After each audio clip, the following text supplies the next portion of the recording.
जन्माष्टमी का दिव्य नजारा। यह एक ऐसा पर्व है जो हर किसी के दिल को छू जाता है। जन्माष्टमी पर एक मंदिर में कदम रखो, जैसे ही आप प्रवेश करते हैं एक अलग ही दुनिया में पहुंच जाते हैं। एनर्जी को महसूस करो, ये दिव्य है। हर चेहरा खुशी से दमक रहा है, हर जगह सजा हुआ है, रंग बिरंगी सजावटें और फूलों की महक। फूल, लाइट्स और जीवंत सजावट एक जादुई आभा बनाते हैं। यह दृश्य मंत्रमुग्ध कर देने वाला है। हवा में धूप की खुशबू है, यह सुगंध मन को शांति देती है। भक्त मंदिर में आते हैं, उनके चेहरे प्रत्याशा से चमक रहे हैं। एक ऊर्जा है, यह उत्साहवर्धक है, यह अनुभव अविस्मरणीय है। भजन और कीर्तन की आवाज हवा में गूंज रही है। यह ध्वनि आकिकी की आत्मा को छू जाती है।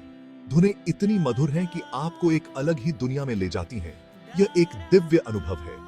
लयबद्ध जयकारा, ताल से ताली बजाना, यह एकता का प्रतीक है। यह भक्ति की सिम्फनी है, यह मंत्रमुग्ध कर देने वाला है। यह है जन्माष्टमी, यह भक्ति का पर्व है। यह भगवान कृष्ण के जन्म का उत्सव है।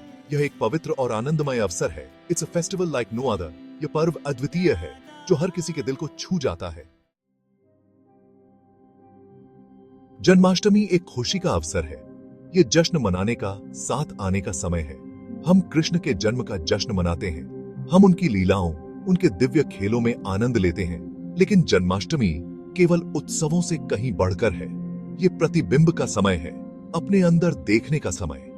हम कृष्ण की शिक्षाओं को याद करते हैं, प्रेम का उनका संदेश, कर्तव्य का उनका संदेश। हम उनके जीवन पर विचार करते हैं, हम उनकी बुद्धि से सीखते हैं। जन्माष्टमी बाहरी उत्सव और आंतरिक चिंतन का एक सुंदर मिश्रण है। ये खुशी और आत्मनिरीक्षण दोनों के लिए समय है। कृष्ण दिव्य बांसुरी वादक हैं। उनकी बांसुरी की धुन से प्रकृति भी मंत्रमुग्ध हो जाती है। वो अर्जुन के सारथी हैं। महाभारत के युद्ध में उन्होंने अर्जुन को धर्म और कर्तव्य का मार्ग दिखाया।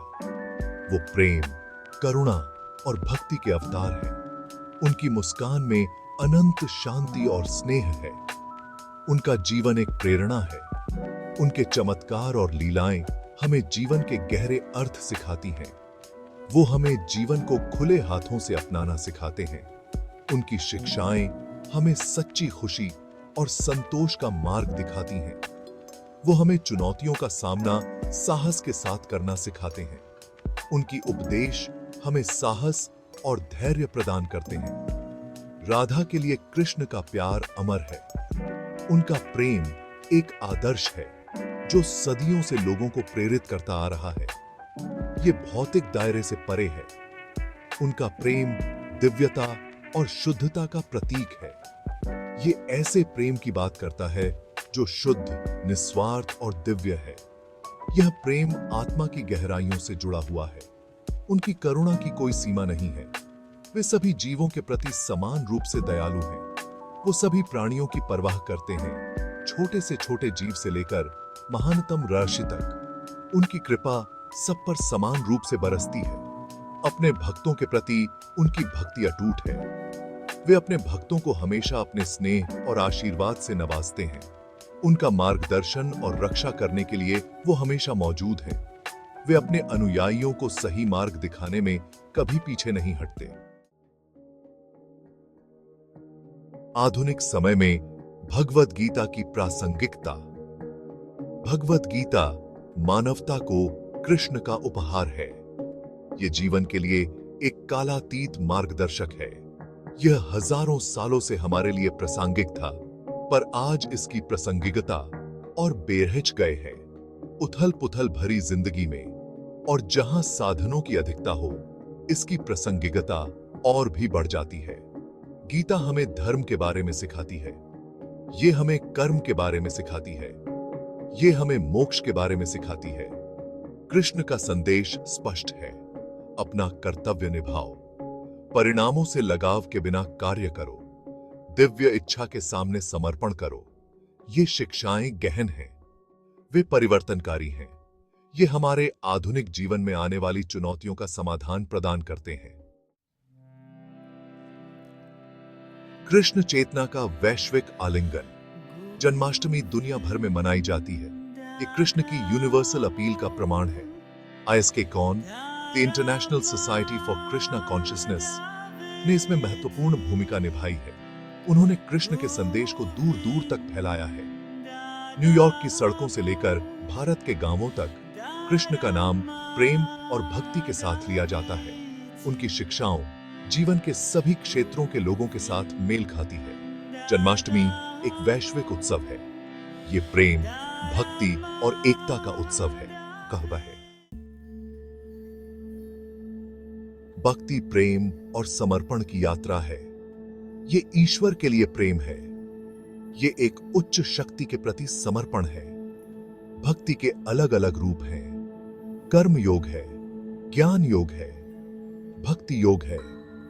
हर रास्ता एक ही मंजिल की ओर ले जाता है, ईश्वर से मिलन।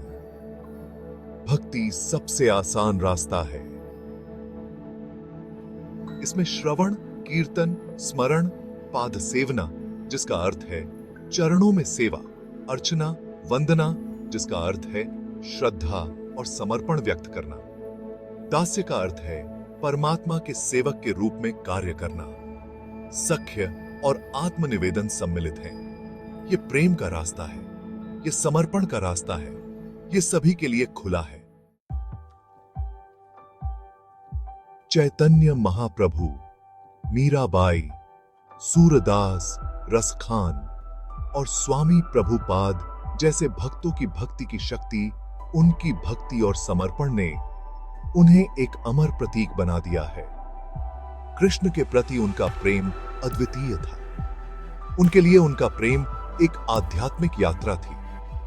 उन्हें सामाजिक बहिष्कार का सामना करना पड़ा। समाज ने उनके समर्पण को समझने में असमर्थता दिखाई, लेकिन उन्होंने कभी हार नहीं मानी। उनकी आस्था और विश्वास अडिग रहे। उनकी कहानी हमें सिखाती है कि सच्ची भक्ति कभी विफल नहीं होती। ये हमें अटूट विश्वास की शक्ति सिखाता है। वो सत्य के सभी साधकों के लिए प्रेरणा है। अगर आपको यह वीडियो पसंद आया हो तो कृपया लाइक और सब्सक्राइब करें।